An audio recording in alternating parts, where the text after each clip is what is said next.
Shalom, giving all praises to Yahweh, Bahashem, Yahweh Shai. Double honors to the apostles, bishops, elders of Great Millstone, and shalom to your hopefully elect.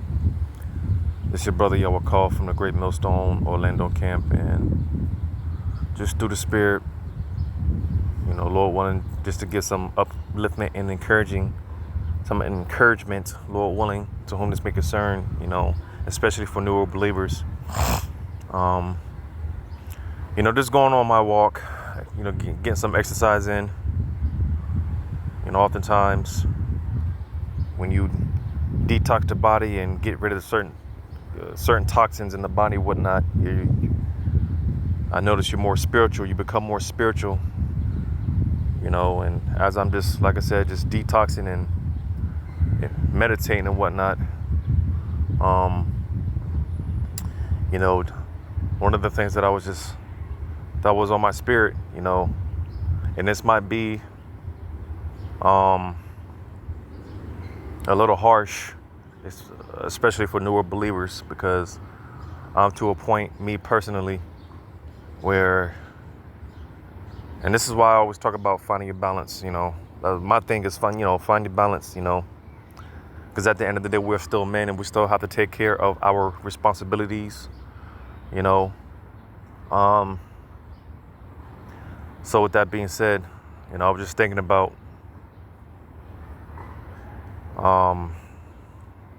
like I said, with me personally, I'm to a point where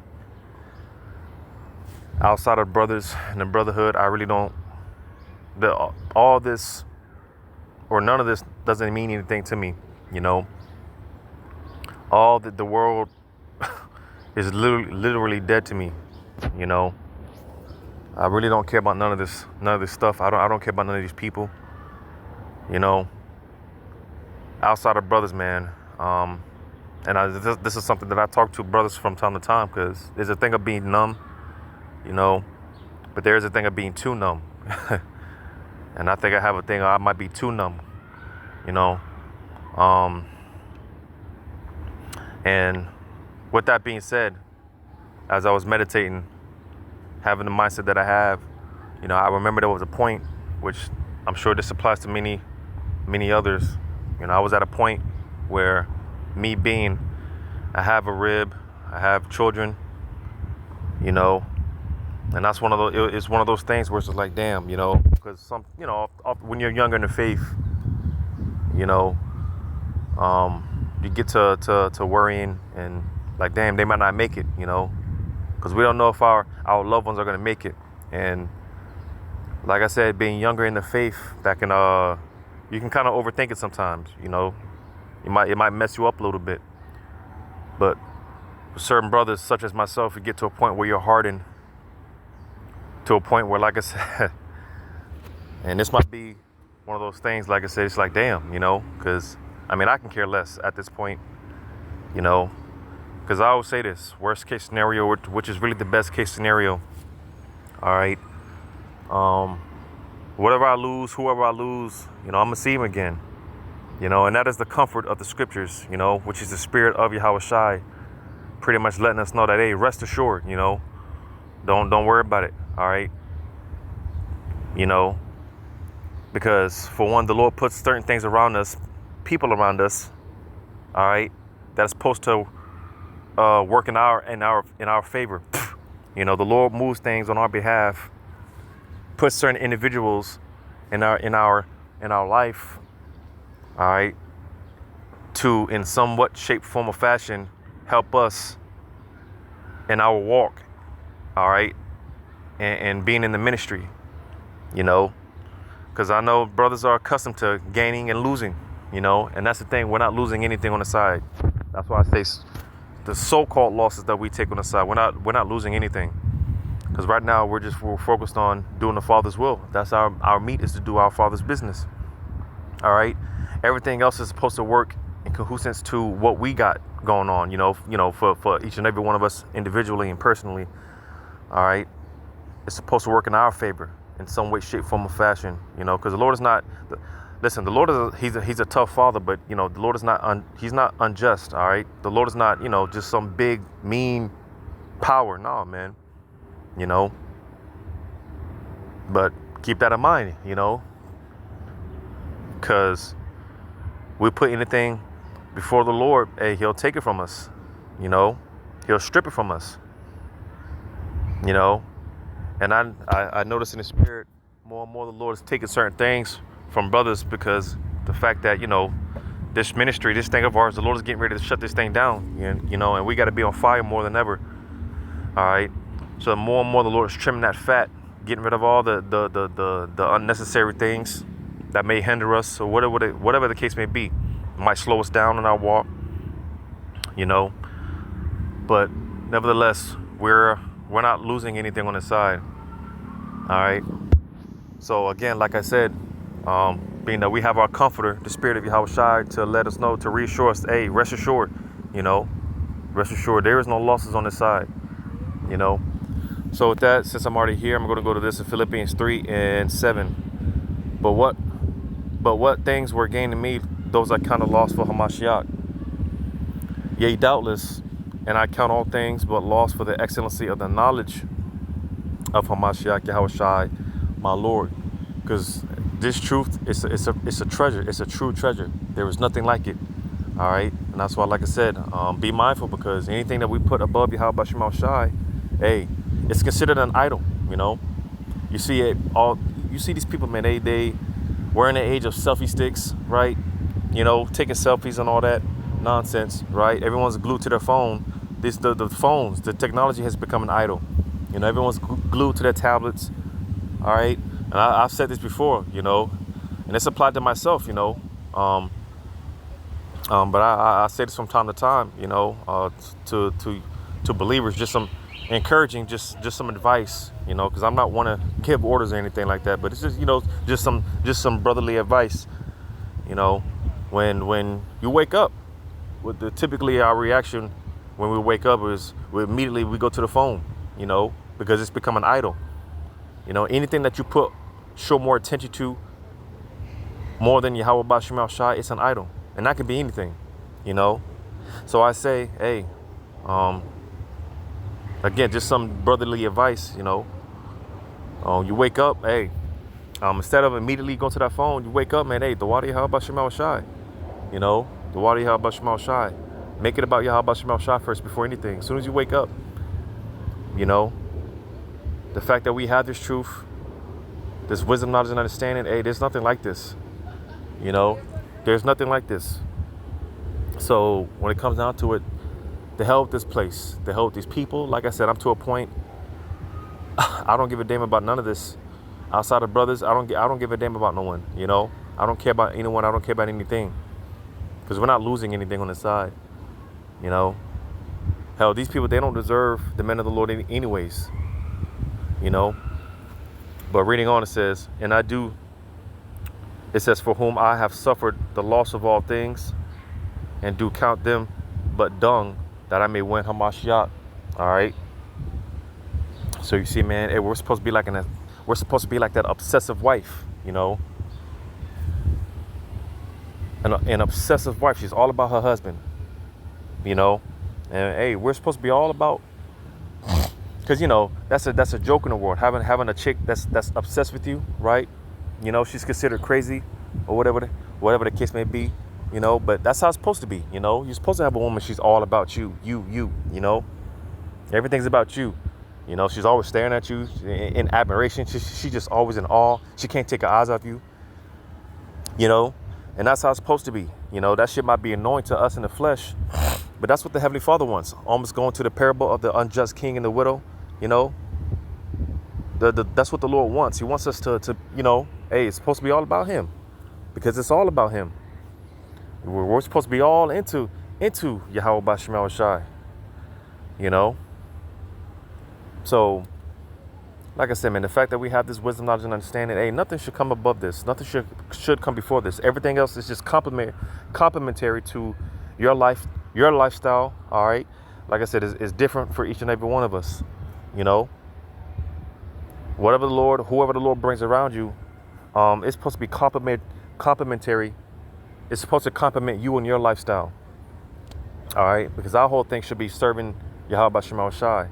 All right, So there's no losses on the side, you know. Going to this in Mark 10.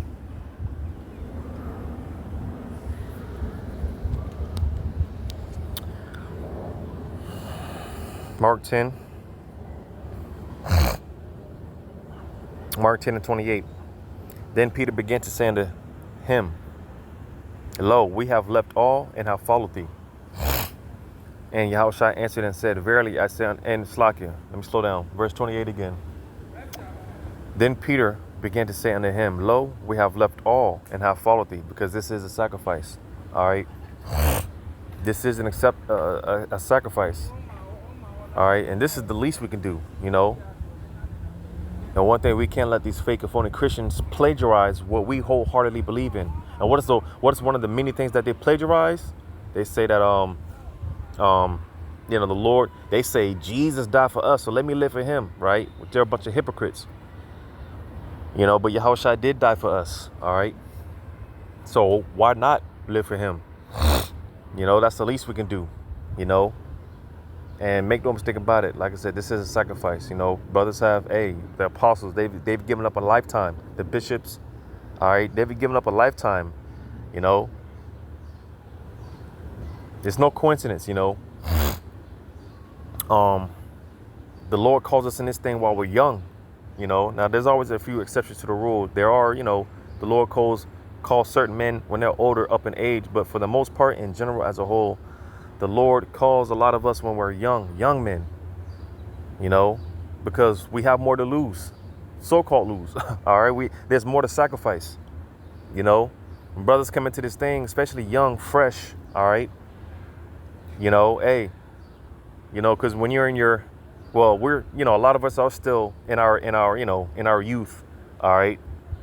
You know, but even when you're younger, you know, some of us came into this truth in our teens, early 20s, right? And of course, that's the time you want to party, right? Go to the club or whatever the case may be. But brothers forsake all that, you know. Brothers forsake all that stuff to serve Yahweh Shema Shai, you know. Some brothers, and it's different for all of us, you know. Some brothers, they were in a relationship, committed relationship, right? You know, and when the brothers that come into this truth, all right, you know, and they grow into a man of Yahweh Shema Shai. They might have been with a woman for 10 years. And, she's not with it. And what happens? She ends up leaving. Which, you know, that's the Lord doing you a favor. That's the trash taking itself out. Because there's no losses on the side. You know, she sees the man that you become in Yahweh Shema Yahweh Shai. And she's not with it. You know, because you used to be a simp, right? You know, you used to be wrapped around the woman's finger, right? But now you're a man of principle, you know, and that's a threat to the society. A man that has principle, that's a threat to the society. All right. You know, a man with standards, a man with values, integrity, right? That's a threat to the society. But oh well. All right, because we, like I read earlier, we say the hell with all this shit to gain Hamashiach, man, to gain Yahweh Shai. The hell with all this. The hell with these people. The hell with all this. All right. So that's our sacrifice, you know. That's the least we can do, you know. So again, in verse 28, then Peter began to say unto him, Lo, we have left all and followed thee. And again, man, make no mistake about it. Brothers have sacrificed a lot. Brothers have given up a lot. Jobs, you know, I'm sure certain brothers that had real good jobs, you know, being a so-called minority. All right. Brothers had, I'm sure there's brothers that had great jobs, you know, but, you know, due to the fact that those jobs would come in the way of serving Yahweh Shema Shai in the ministry, then, brothers will walk away from those jobs, you know. It's different for all of us. So, you know, it applies, how it applies to whom it applies to is different for all of us. But nevertheless, it is a sacrifice, you know. But rest assured, all right, we're not losing anything. Because, you lose that job, you get another one. And that's why I said, brothers are no strangers. Brothers are not strangers to losing, all right. We gain some, we lose some. You know, we learn to be content, you know. And we learn, even in that process, we learn to put our faith in Yahweh Bahashem Yahweh Shai, you know. Like I said, man, brothers are used to gaining and losing. So brothers that lose a job, hey, the Lord will give me another one.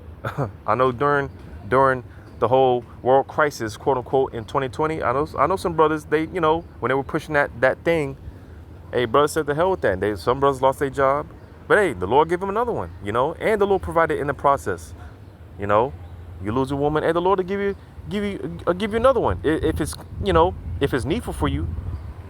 You know, I know some brothers can, you know, that's I know some brothers, they got to deal with that thorn in the flesh of not having a woman. You know, but the Lord will always provide. He'll always make a way somehow, some way. You know, the Lord will make a way. That's where our faith comes in. All right, because this thing of ours, it is a sacrifice. You know, hey, brothers could have the world, but hey, you know, what is a man if he gains the world but loses the soul? You know, and that's why, hey, patience, in your patience possess you. How does it go? In your patience possess you your souls. You know, because hey, the kingdom is within us. So if we just wait a little longer and do a little longer, hey, we're gonna get more than what we even can imagine. You know, we're gonna gain more than what we can even imagine, man. It's gonna be beyond our comprehension, and so much that I believe, just speaking as a man, you know, I think even in the new bodies, you know, even being in the new bodies, it's still gonna be a lot for brothers to deal with, you know, and that's just me speaking as a man, you know, which is beautiful because the Lord, you know, he's stripping us down so much to a point where I've said this all the time, you know, I'm to a point, all I want, I'm in the kingdom, is a few wives, you know, maybe a few concubines, you know, give me some wine, and I'll be up under a tree and I'll be all right. You know, I'm good in the kingdom. As long as I just want to see Yahweh Shai at this point, you know, and that's what we've been humbled to, man. We just want to see the king get his. But even with that being said, you know, hey, that's why the scriptures say, hey, blessed are the meek, for they shall inherit the kingdom, roughly paraphrasing. You know, and with that being said, hey, we're going to get, you know, all we want to do is serve Yahweh Shai, Shai, sincerity and truth. You know, that's all we want. We just want to serve the Lord. And with that, hey, we're going to get more than our heart can even imagine. You know, it's going to be far beyond our comprehension. All right. Hey, what did King Solomon say? Which for those that have ears to receive, King Solomon was Yahweh Shai. All he wanted was wisdom on how to judge the nation. He didn't ask for riches or nothing, but the Lord gave it to him anyways. You know, and speaking of King Solomon, hey, the scriptures tell us how even in King Solomon in all his glory, not one of these lilies shall be arrayed like, you know, hey, it's going to, in long, to roughly paraphrase, hey, even in everything that King Solomon, in all his glory, hey, it's not going to be nothing compared to us in the kingdom, Lord willing, we're that number. You know, so that's why, hey, we just got to suffer the low. All right, take the so-called loss. Right? But reading on verse 29, and Yahweh Shai answered and said, verily I say unto you, there is no man that hath left house or brethren or sisters or father or mother or wife or children or lands for my sake and the gospel's, but he shall receive 100-fold now in this time, houses and brethren and sisters and mothers and children and lands with persecutions, and in the world to come eternal life. So you see, man, listen, again, whatever we so-called lose on the side, man, we're going to get it back 100-fold in its perfected state, and then some. All right, and that includes, like I said, loved ones, wives, children. You know, let me go to this, because, you know, Job represented the elect, you know, and of course when you go into the beginning of Job, of course, you know, he lost everything except his wife. Job lost his possessions. Job was a wealthy man. He lost his possessions. He lost his seed. All right, but going to Job 42 verse 12, it says, so the Lord blessed the latter end of Job more than his beginning, for he had 14,000 sheep and 6,000 camels and 1,000 yoke of oxen and 1,000 she asses, and he had also seven sons and 3 daughters. All right, I'm gonna jump down to verse 16. It says, after this, Job lived 140 years and saw his sons and his sons' sons, even 4 generations. And we know we come back every 3 to 4 generations. All right. So it's beautiful, man, you know. And that's why, like I said, for me personally, all right, because again, you know, this is our comforter, you know, and the Lord reassured us, hey, rest assured, all right, whatever you lose, whoever you lose, you're going to see him again. Don't, you know, and that's why it just made it, for me personally, more easy, you know. You know, hey, if certain loved ones have to go, if my demon, if my kids, if they got to go, then, hey, I'm going to see him again, you know. I'm going to see him again. Because like I just said here, Job, he's seen his sons and his sons' sons 4 generations. So the children that Job lost in the beginning, hey, he got them back. You know, that's beautiful, man. Call Allah Yahweh Shemal Shai. He received his children again. He got them back. Because again, we come back every 3 to 4 generations. So don't worry about it, man. We're not losing anything on the side. You know, all these things, like I said, we gain some, we lose some. You know, it's to test our faith, all right? You know, it's to test our faith. It's to build our faith in Yahweh Shemal Shai. You know, at least for the elect. Because, you know, a lot of Israelites, man, in the truth, man, they can't deal with this, you know. The elect are a special breed. You know, they're a special breed. You know. So the elect, man, they're going to cleave. They're going to, hey, man, you know, they're going to be all in. Because that's where we're at with it, you know. It's either all bets in on Yahweh Shai or all bets on Esau Edom. And to us, hopefully, like, hey, at this point, hey, fuck it, you know. All bets in. We're cashing in on Yahweh Shai, man. And you can't go wrong with that, man. You can't go wrong with that. You know, so we're not losing anything on the side, man. You know, that's why I say so-called losses. So-called losing. You know, these so-called losses, they're not but lessons, all right, for the elect. Because the world is our classroom. Lord willing, we're that number. Though the world is a classroom for the elect, all right. You know, but that's on another note. You know, but Lord willing, this is edifying. All praises to Yahweh Ba'Shem Yahushai. Shalom to you, hopefully elect.